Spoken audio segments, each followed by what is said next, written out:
101.7 IFM. Report! Mahigpit na pinagbabawal ng Commission on Elections ang presensya ng mga kakandidato sa halalan ngayong taon sa mga pamamahagi ng ayuda. Sa eksklusibong panayam ng IFM News Dagupan kay Pangasinan Provincial Election Supervisor Attorney Erickson Oganiza, iginiit dito ang naturang pulisiyang itinakda ngayong umiiral na ang election period.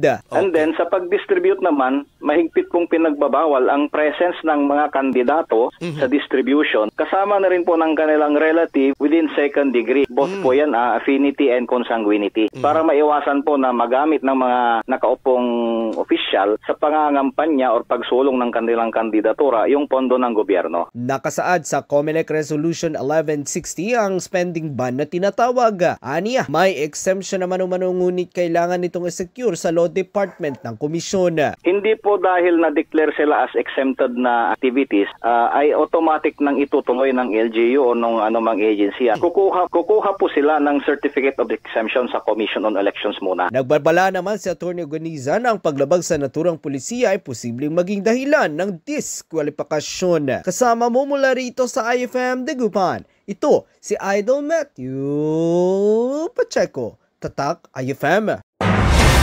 IFM News. IFM News. IFM News.